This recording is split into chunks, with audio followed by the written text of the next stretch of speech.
नमस्कार दोस्तों, स्वागत है आपका द भाई जी शो में। आज हमारे राजा वीरभद्र सिंह जी की पुण्यतिथि है और आज उनका एक खूबसूरत किस्सा मैं आपको सुनाने वाला हूं, जिससे पता चलता है कि वीरभद्र सिंह को मानवीय स्वभाव की कितनी समझ थी।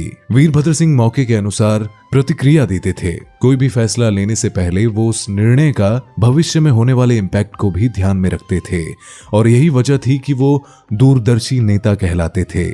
तो किस्सा कुछ यूं है कि साल 2003 में जब वीरभद्र सिंह सत्ता में आए तो वर्तमान में नेता प्रतिपक्ष मुकेश अग्निहोत्री जब सीपीएम यानी कि मुख्य संसदीय सचिव थे, तो राजनीति में आने से पहले मुकेश अग्निहोत्री भी पत्रकारिता में सक्रिय थे।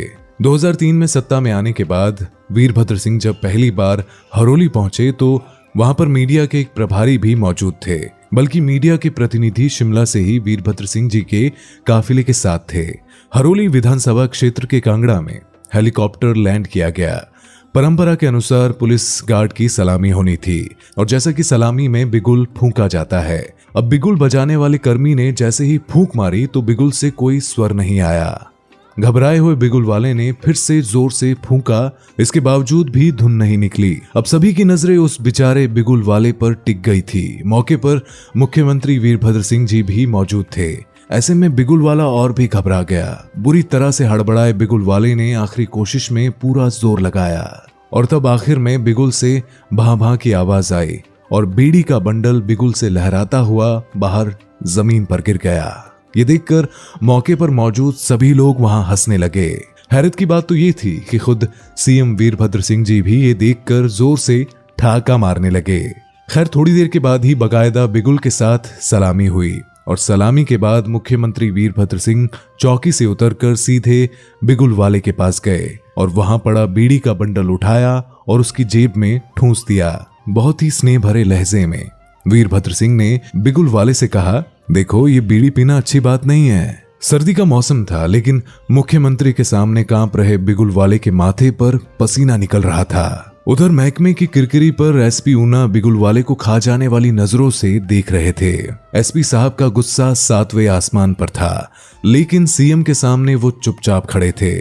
खैर, मुख्यमंत्री का काफिला वहां से आगे बढ़ा। अभी गाड़ियां कुछ ही दूर गई थी कि वीरभद्र सिंह ने काफिले को रुकवा दिया। वीरभद्र सिंह गाड़ी से उतरे और एसपी ऊना को बुलाया, साथ ही बिगुल वाले पुलिस बैंड के उस कर्मचारी को भी। फिर सभी ने वीरभद्र सिंह का वो चेहरा देखा जिसने उन्हें प्रदेश की जनता के दिलों का राजा बनाया है। वीरभद्र सिंह ने कड़क आवाज में एसपी को निर्देश दिया और कहा, खबरदार इस बिगुल वाले पर कोई एक्शन लिया तो। ये कहने के बाद वीरभद्र सिंह के चेहरे के भाव फिर बदल गए। अब वहां एसपी ऊना के लिए कड़क आवाज की जगह नर्म स्वर था।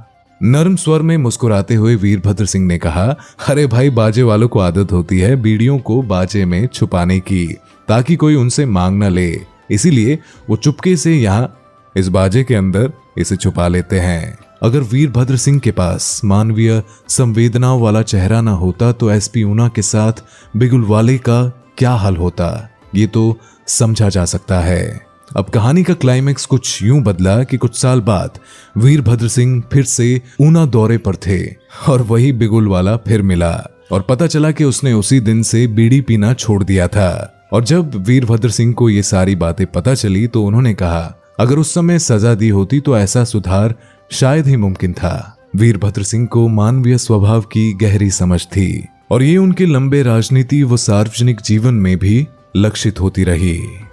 इसीलिए दोस्तों, इस जिंदगी में बाकी सब कुछ पीछे रह जाता है, बस इंसान की इंसानियत और उसकी नेक दिली पीछे रह जाती है और लोगों के दिलों में बस जाती है। उम्मीद करता हूं कि आपको ये छोटा सा किस्सा पसंद आया होगा। एक बार फिर से हम राजा वीरभद्र सिंह को श्रद्धांजलि अर्पित करते हैं। जय भारत, जय हिमाचल।